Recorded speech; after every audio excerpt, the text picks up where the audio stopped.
O Senhor esteja convosco. Ele está no meio de nós. Proclamação do Evangelho de Jesus Cristo segundo Lucas.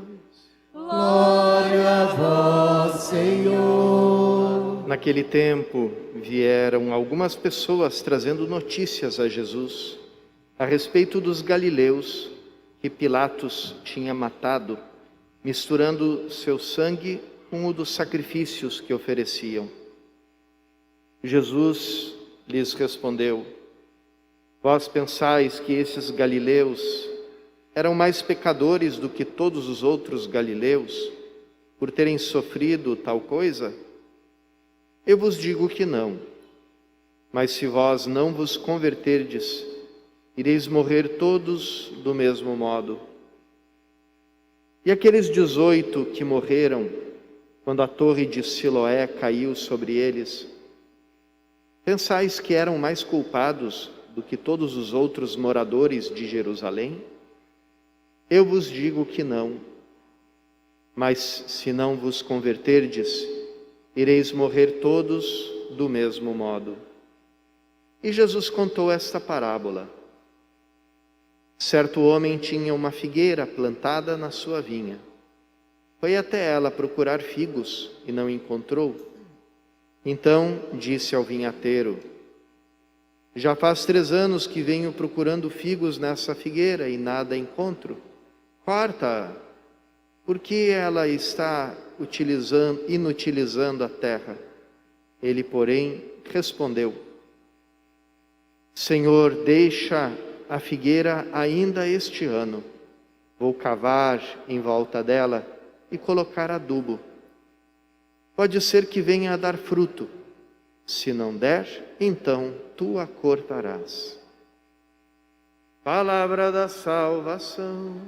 Glória a vós, Senhor.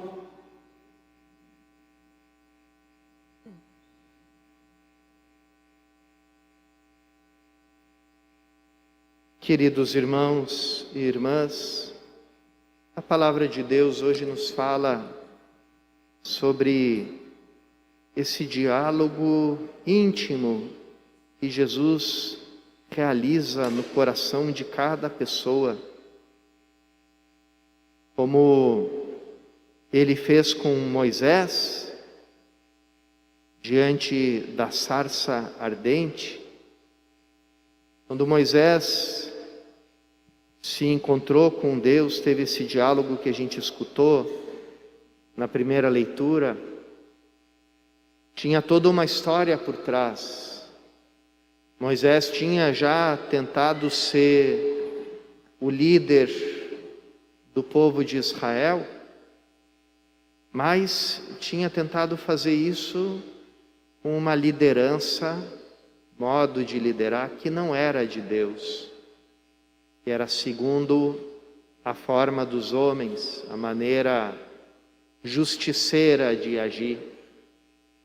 Ele olhou a opressão do seu povo, se encontrou com um dos agentes dessa opressão, um egípcio que estava batendo, oprimindo um hebreu, e fez justiça com as próprias mãos, matou o egípcio.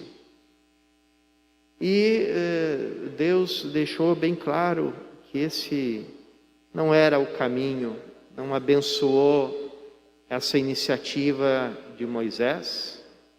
Pelo contrário, foi rejeitado tanto pelo seu povo quanto pelo faraó. O faraó tentou matar Moisés e o povo disse para ele: quem é que te colocou como juiz entre nós? Depois, Moisés vive como estrangeiro, fugido da justiça do Egito, numa terra distante, terra árabe, e já esquecido de todo esse passado, já com toda uma família constituída na terra do exílio, ali ele está preparado para escutar a Deus de um outro modo, e entender a missão dele não do modo como ele tinha pensado, mas segundo o coração de Deus. E o coração de Deus se manifesta a ele nessa imagem impressionante de um arbusto seco que estava pegando fogo, mas não se consumia, e iluminava, que aquecia, mas aquele fogo nunca feria o arbusto. E Moisés ficou intrigado com isso. O modo humano de agir é sempre esse, desgastar, ferir o ser humano. Quando uma pessoa brilha pela sua liderança, ela é logo também desgastada pelo mundo. Pensem todas essas grandes figuras, seja do mundo das artes, do espetáculo, às vezes da política também, que acabam morrendo cedo, e às vezes até de morte violenta. Mas Deus se mostra a Moisés dessa maneira. Ele produz a luz, produz o calor, mas não fere, não magoa, não usa de violência. E ali começa um diálogo íntimo entre Deus e Moisés. Moisés pergunta o nome dele. Eu vou te anunciar para os egípcios. Lá no Egito tem centenas de deuses. Com que nome eu vou te anunciar? E Deus dá uma resposta que revela e ao mesmo tempo esconde. Ele diz: sou eu sou. Quando às vezes atende uma ligação de um número desconhecido e a pessoa do outro lado diz: sou eu, porque ela sabe que você conhece ela, que você vai reconhecer ela pela voz, não vai precisar dizer o nome dela. E assim Deus se manifesta como aquele que é conhecido lá do fundo do nosso coração. Esse nome eu sou também pode ser traduzido como eu estou, quer dizer, eu estou sempre aqui contigo. Cada vez que você entrar no profundo do teu coração, ali estou eu te esperando. Tem um texto bonito do Vaticano II, da Constituição Gaudium et Spes, que diz isso: o ser humano, pela sua interioridade, é maior do que todas as coisas criadas, de todo o universo. E a essa profunda interioridade, ele regressa quando entra no seu coração, onde Deus o espera.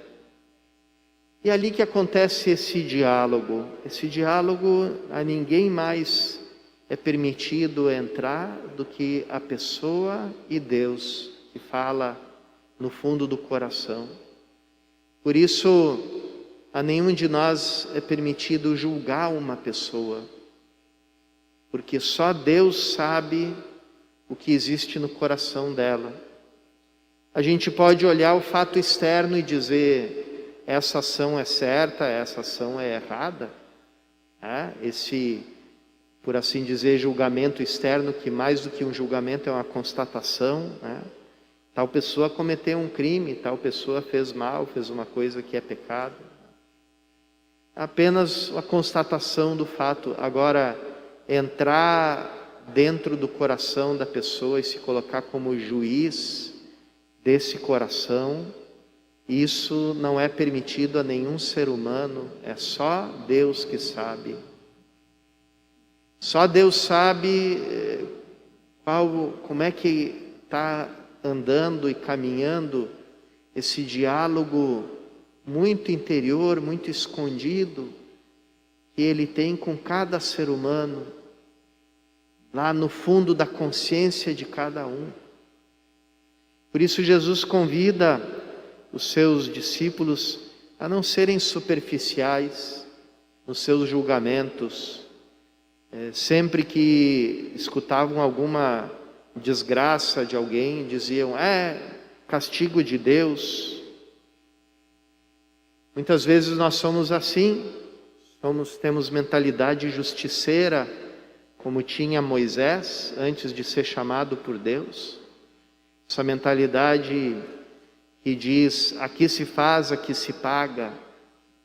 Essa mentalidade que se alegra com o mal sofrido por uma pessoa de quem a gente não concorda, né? E logo a gente apressa a dizer, foi Deus que castigou essa pessoa porque ela não concorda comigo, não concorda com as minhas ideias, né? Como nós somos superficiais, fúteis em dar as nossas opiniões.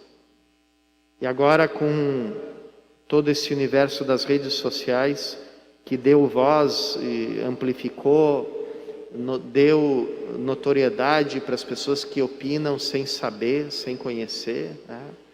Esse fenômeno ficou mais incentivado ainda. E Jesus, ao contrário, ele explica para os seus discípulos como é que funciona. Deus não é assim. Se você fez mal, você está passando por perto de uma torre e ela cai em cima da tua cabeça. É para você aprender a não fazer o mal.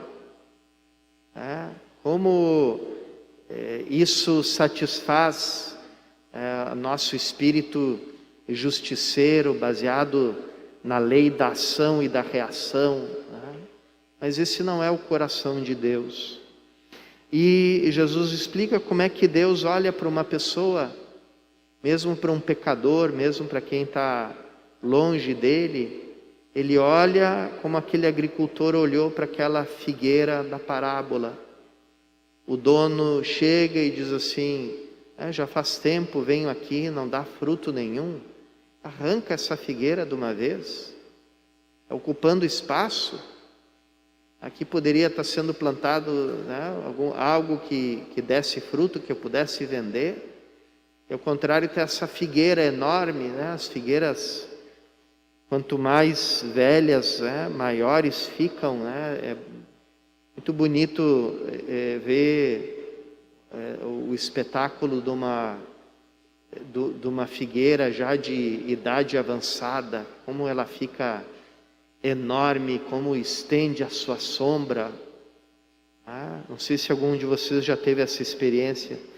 E esse agricultor, ele tem pena, ele tem misericórdia, ele diz, não, espera um pouquinho, não vamos arrancar ela ainda, vamos dar mais uma chance. Vou colocar um pouco de adubo, vou regar, vou podar, e aí vamos tentar de novo, vamos ver se assim ela dá o fruto que a gente está esperando que ela dê. E assim, irmãos e irmãs, que Deus age comigo, contigo, com todas as pessoas que você encontra no teu caminho. Por isso a gente precisa ter muito respeito por esse diálogo interior que a pessoa tem com Deus, né? E que às vezes se torna surpreendente, né? Quantos relatos já escutei de famosos escritores, políticos, etc., que se declaravam abertamente ateus ou anticristãos, e na hora da morte, na hora, né, chegando perto do final da sua vida, às vezes diante do perigo de vida, mas nem sempre diante do perigo de vida, simplesmente no final dos dias, quando o mundo se cala, quando aquele espetáculo, né, de holofotes em cima da pessoa desaparece e a pessoa consegue se encontrar com o seu próprio silêncio, e ali escutam a voz de Deus.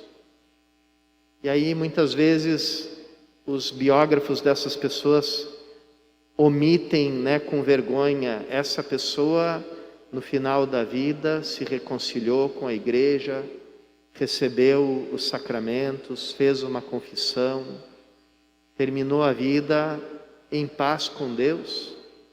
Isso não se improvisa.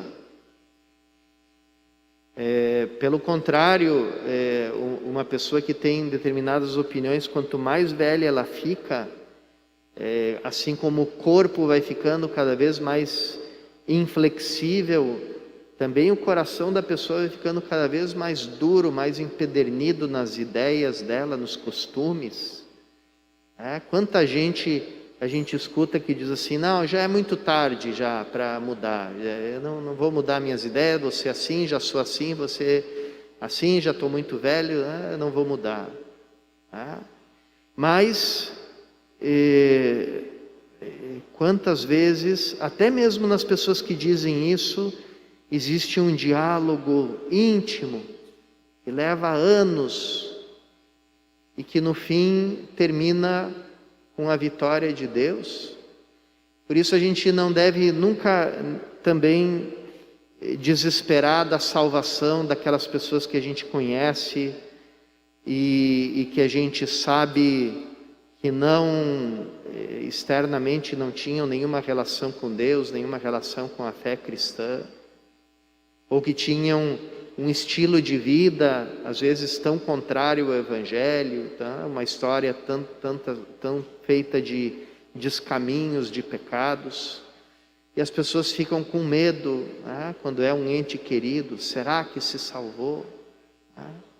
A gente nunca sabe, aquele último momento da vida, qual foi a última palavra desse diálogo, que a gente pode só esperar que Deus tenha tido a última palavra, que Ele tenha falado no final, e essa palavra tenha sido uma palavra de paz, de amor, de misericórdia, porque assim é o coração de Deus.